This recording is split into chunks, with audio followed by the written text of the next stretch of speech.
Hello mga kahayop. First time kong paliguan ng sabay-sabay ang tatlong biik. Naliligo naman sila, kaya lang paisa-isa. But this time, sabay-sabay ko silang pinaliguan. Diba? Hindi sila takot sa tubig.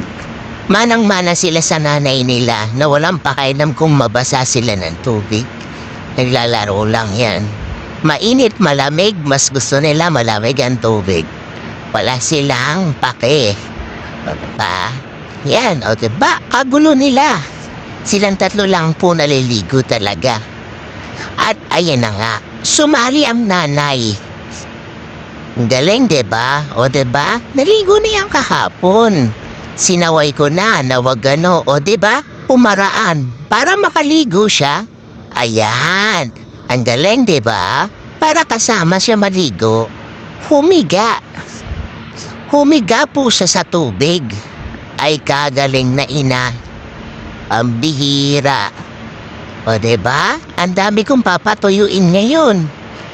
Hay nako, Atari.